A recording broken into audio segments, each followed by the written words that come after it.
Seja muito bem-vindo a esse vídeo. E no vídeo de hoje, o formato um pouco diferente, tá? Eu quis trazer meu tablet aqui para exemplificar para vocês que, na verdade, programar não é a coisa mais difícil do mundo. E sim, vai ter momentos que no começo ali, que você estiver estudando programação, vai parecer que não é para você e assim por diante. Mas o que eu falo para vocês? Tenham um pouco mais de paciência, porque vocês vão entender isso que vocês estão parecendo que é impossível de entender, tá? Eu diria que, pessoal, por que programação não é difícil? Existem coisas difíceis na programação? Sim. Coisas como Dijkstra, por exemplo. Não sei nem como que se escreve isso, deve ser algo nesse sentido. Dijkstra é um algoritmo, tá? Se vocês quiserem, depois vocês pesquisam aí mais para vocês saberem. Por exemplo, eu nunca tive que fazer algo do tipo. Tem coisas que é um pouco mais complexo, como inverter uma árvore binária, coisas desse tipo. Vocês têm que entender que a maior parte dessa galera da internet que fica falando que é engenheiro de software, eles não sabem nem a diferença de uma array list para uma linked list, tá? Então, assim, se ficar falando por falar é a coisa mais fácil do mundo, tá? E aqui eu quero mostrar algo para vocês que é uma coisa. Como que eu consigo ser produtivo, tá? Pessoal, vocês têm que entender uma coisa. Tudo que vocês forem fazer, vocês têm que pegar qual que é o padrão daquilo, tá? As coisas têm um certo padrão. Se você pegar o padrão, vai ficar muito mais fácil. E qual que é o padrão? A maior parte das aplicações, na verdade, todas as aplicações funcionam da seguinte forma, pessoal. Eu vou colocar aqui o que é a maior parte das aplicações, tá? É isso daqui. Na verdade, vou mudar aqui um pouco. Vou deixar assim, ó. É isso daqui. Isso daqui é um celular. Isso é um servidor. E isso é um banco de dados. Como que funciona a maior parte das aplicações? Esse cara chama esse cara, que chama esse cara. E aqui, se deu tudo certo, volta. Pessoal, isso daqui em resumo é o que faz a maior parte das aplicações, que é o que a gente chama de, na maioria das vezes, de CRUD, tá? Então aqui é um servidor, aqui um banco de dados e aqui é um front-end, tá? Que daí pode ser mobile, pode ser web e assim por diante. O que eu quero mostrar para vocês, pessoal? Que a programação, em resumo, na sua essência, nada mais é do que três coisas muito simples, tá? Que é entrada,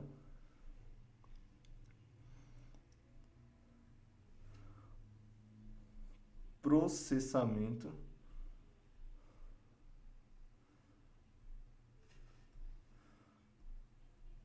e saída. Daí talvez você esteja pensando, tá, entendi o que você quis dizer, mas como que isso pode me ajudar de alguma forma? Pessoal, vamos lá. Agora eu quero falar dos padrões, tá? Eu vou dar um exemplo aqui de um sistema que é parecido com o que eu trabalho na maior parte do tempo. Mas vamos lá, você já sabe que é entrada, processamento e saída. O que isso significa? Que, pessoal, a entrada, na maior parte das vezes, não vai mudar. Se você trabalha com HTTP, você vai ter um cara que se chama de, por exemplo, User Controller. Aí talvez você pense, tá, mas na minha empresa é assim. Ah, tudo bem. Na outra vai se chamar User Adapter. Aí você pensa, não, mas daí tá, dessas duas empresas eu entendi. Aí na outra empresa que você foi se chama User Resource. Vocês percebem que só muda a nomenclatura? Tudo isso aqui é entrada, entrada e entrada.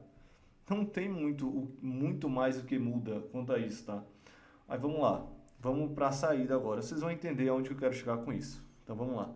Saída, né? O que vai ser a saída na maior parte das vezes? Saída, tá? Entenda a saída por resultado. Então, normalmente vai ser repository. Vou colocar user repository aqui. Na outra empresa, não vai ser user repository, vai ser user DAO. DAO, para quem não sabe, é Data Access Object. Ou pode ser... essas são as duas que eu mais conheço, tá? Deve ter outras. User Data, algumas pessoas usam também. Seria dados do usuário. Mas assim, vocês entenderam que dá no mesmo? Agora sim, vamos dizer que não é banco de dados. Aí pode ser o quê? User Publisher, que é um sistema de para avisar alguém, publicar um tópico, uma mensagem. Cara, é isso que eu consigo pensar agora, tá? Não consigo pensar em qualquer outra coisa. E Então, vamos lá. Então, você já sabe que a maior parte dos projetos, a entrada e a saída é muito parecido, tá? Aí vamos para o meio, tá? Vamos pensar nas regras, no processamento agora. O que é esse processamento? Vamos colocar aqui, ó, tem a empresa X. A empresa X chama esse cara, o cara de processar. Vamos pensar que a gente está fazendo uma feature do sistema, que nesse caso aqui vai ser salvar alguma coisa, tá? Aí o que uma empresa chama? Create user, use case. Aí no outro projeto que você foi, eles chamam assim, ó. Aqui eu não quero entrar no certo ou errado, tá? Eu quero falar o que eu vejo na prática, tá? Aí tem a empresa user aqui que chama user service. E esse service, o que ele faz? Ele chama o repository, tá? Então, normalmente esse processamento é uma ponte, tá? Então, eu vou pegar um exemplo aqui para vocês, tá? De um caso muito comum. Ah, vamos dizer que a gente quer salvar um usuário. Como que funciona? A gente vai ter o user controller, que vai chamar, em resumo, user service, que vai chamar o user repository. Se tudo deu certo aqui nessa criação, vai voltar. Por quê? Porque o banco vai dizer na hora do commit se deu certo ou não. Na verdade, vou colocar a setinha um pouco mais para cá.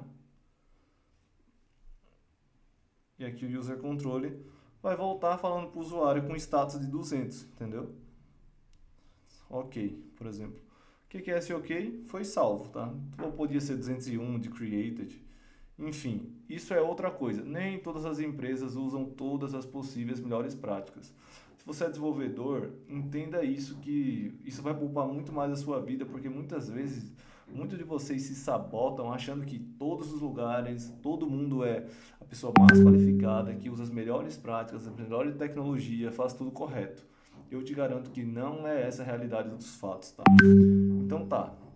Você entendeu então que a maior parte das coisas muda o nome que a gente chama, mas em resumo, em fundamento, é a mesma coisa. Então, qual que é a primeira coisa que você pode tirar de lição disso que eu estou te falando? Aprenda os fundamentos. O que eu quero dizer com esses fundamentos aqui, nesse caso? Pessoal, o que é, por exemplo, um fundamento, tá? Se a gente sabe que as coisas são entrada, processamento e saída. Então, o que é um controller? Cara, ou nem precisa ser controller, mas assim, ó, eu sei que para chegar no meu sistema precisa de uma entrada. Ponto. E daí, como que você faz para investigar o código? Você segue a estrutura lá. Todos os projetos minimamente decentes seguem uma estrutura parecida, que seja controller, service, repository, controller, service, publisher.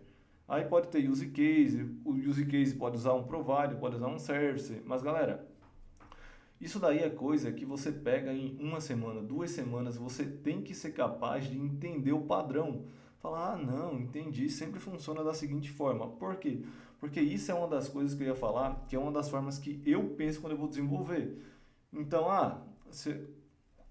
o que eu penso, por exemplo? O controller é sempre igual, não tem segredo. É por isso que eu digo, controller é sempre igual. Ah, tudo bem, controle eu entendi. Vamos lá. Repository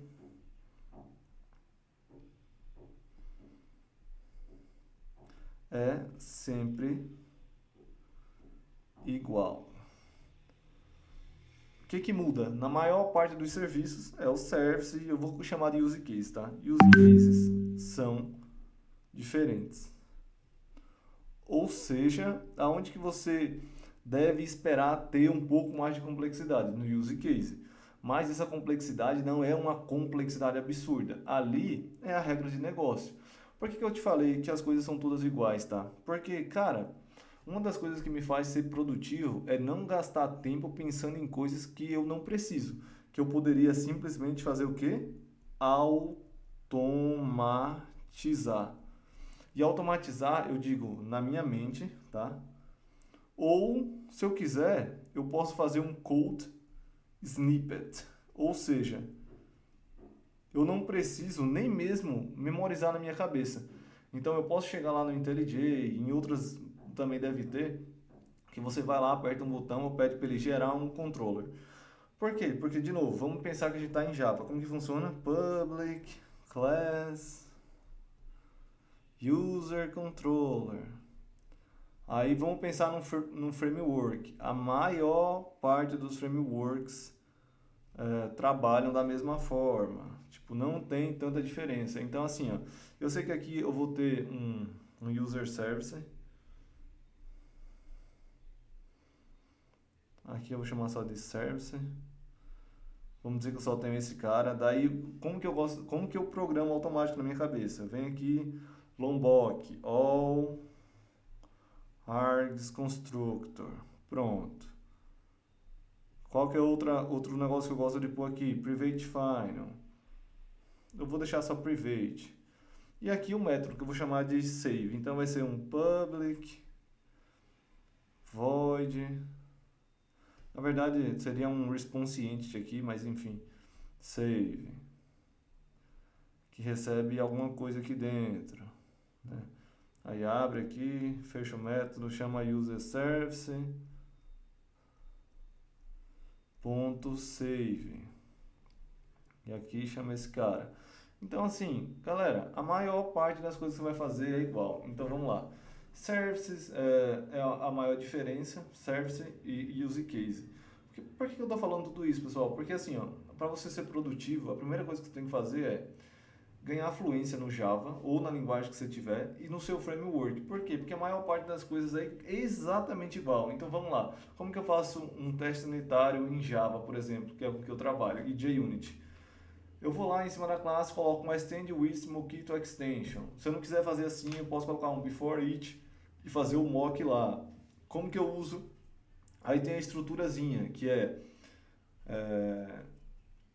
arrange, prepare e assert. Ou seja, você faz o arrange das coisas que você precisa testar, ou seja, cria os objetos que precisa, chama o seu serviço, pede para ele processar de forma real. E se precisar, você moca uma chamada ou outra e coloca um assert para você ver se aquilo está certo ou não. Entendeu? Ah, como que eu faço para criar um controller? REST controller, coloca lá o mapeamento, aí vai estar lá post mapping, get mapping, put mapping, delete mapping, patch mapping. Não tem muito segredo. Daí, o que mais que você precisa lembrar? Tem lá o path variable, se você for usar, entendeu? Então, são coisas nesse sentido, tá? A mesma coisa, vou criar agora um repository. Como que cria? User repository, extend JPA repository, user e o tipo do ID. Ou pode mudar a ordem, mas vocês percebem que isso está muito claro na minha cabeça. Isso é uma das coisas que me faz ser produtivo, porque eu não vou gastar tempo tentando pensar o que é cada coisa. Então, o que eu falo para vocês? Não sou bom em Java, não sou bom em fazer CRUD. Cara, faz 50 CRUD. Eu duvido, é como se fosse escrever caligrafia. Uma hora você vai ficar fluente. E a mesma coisa no Java, você tem que escrever muito código para ficar bom. E eu não estou falando aqui que você tem que demorar 2, 3 anos para ficar bom na linguagem. Isso é coisa que no primeiro ano ali você pode ficar muito bom, sabendo Java, sabendo usar API de strings, usar um monte de coisa, optional, entender as bases. Então, para finalizar, galera, o que eu diria que é para vocês focarem no tempo de vocês? Primeiro, fundamentos, que é o que eu falei. Por que eu tenho entrada? Por que eu tenho processamento? Por que eu tenho uma saída? Qual que vai ser a saída? Qual que vai ser a entrada? Outro ponto fundamental, qual que é a diferença das entradas? Qual que é a diferença de, por exemplo, síncrono versus assíncrono? Quais são os ganhos? Isso daqui são pontos para vocês pensarem, tá? São ideias para quando vocês chegarem a algo do tipo. O que mais? Ferramentas, galera. Ferramentas é fundamental. Quais ferramentas eu estou falando aqui? Se você trabalha com Java, a primeira ferramenta fundamental que você deve saber muito é o Java, certo? Segunda ferramenta fundamental, framework que você usa. Framework. É, outra coisa, sou desenvolvedor back-end. Se você trabalha com Java, tá? Provavelmente seu framework é Spring. Aí tem outras ferramentas que você usa, o Hibernate, porque usa por default.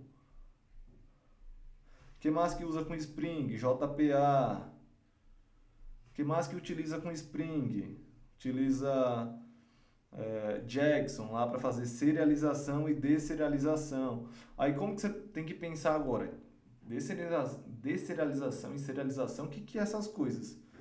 Aí você vai lá e aprende. Vamos lá, o que que é deserialização? O que que é serialização? E galera, por que que eu tô falando isso, tá? Isso daqui não é simplesmente para você chegar na entrevista e falar, ah, não, deserializar é tal coisa, serializar é outra.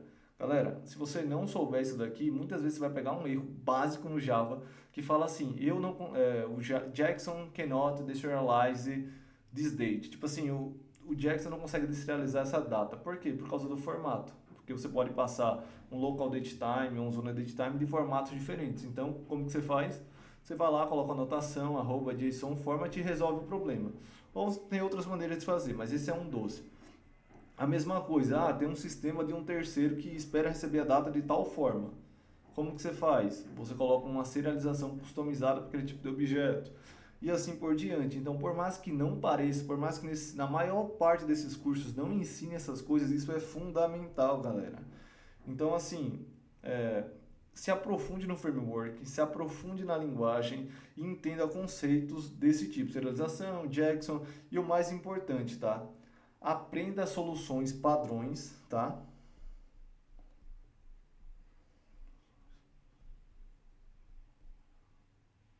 Padrões, para quê? Para problemas padrões. O que eu quero falar com isso, galera? Aqui entra design patterns. Você não sabe o que é, já é mais algo para você pesquisar. Por exemplo, sabe aquele código seu lá cheio de if, que você tá uma nojeira, que você muda pro switch case para ver se melhora e não melhora? Como que poderia melhorar? Com um strategy. O que é um strategy? É um dos padrões de projetos de comportamento, porque tem os tipos, que resolve esse problema para você não ter que colocar um monte de if no seu código, ficar difícil de manter, difícil de testar. E também existem outros padrões de arquitetura que você também deve aprender. E isso daqui você não deve aprender só se você quiser ser arquiteto. Se você quiser ser um desenvolvedor minimamente bom e qualificado, você deve saber. Então, chuta um aí, ó, tem Strangler Pattern, que eu consigo pensar agora. Tem um que eu falei recentemente em um dos meus posts que é Request Reply, para você deixar seu serviço mais genérico, microserviço mais genérico. Enfim, galera, em resumo, era isso que eu queria salientar e mostrar para vocês que programação, que a maior parte das pessoas fazem, não é difícil. É muito fácil. A maior parte das pessoas trabalha fazendo CRUD e se vende como se fizesse grandes coisas. Só que o problema disso se você quer ser um desenvolvedor desse tipo, não tem problema. Agora, o ponto é que quando estourar uma pandemia, quando tiver layoff, ou até quando você for demitido, se você só sabe fazer isso, vai ser muito difícil você se recolocar no trabalho, tá? E se você só sabe fazer código, na verdade o código é a coisa mais fácil do nosso trabalho, a coisa mais substituível, dá para fazer até com o ChatGPT. Óbvio que eu acho que o ChatGPT é bem ruim, comete inúmeros erros, mas isso aqui é só para você, uma conversa aqui entre eu e você, para você pensar um pouco se faz sentido as coisas que eu estou te falando e se você já viu as coisas por essa perspectiva, tá? Então, galera, no vídeo de hoje é isso, um formato um pouco diferente. Coloca, por favor, nos comentários se você gostou, se faz sentido. Eu vou tentar vir melhorando, vir trazendo mais coisas para vocês. Quero trazer mais vídeos técnicos, vou começar a fazer isso com o meu notebook. E é isso, galera. Tamo junto e é só o começo. E manda pro seu amigo aí entender um pouco mais sobre programação e as coisas que ele deve focar e as coisas que eles não devem focar, tá? Tamo junto.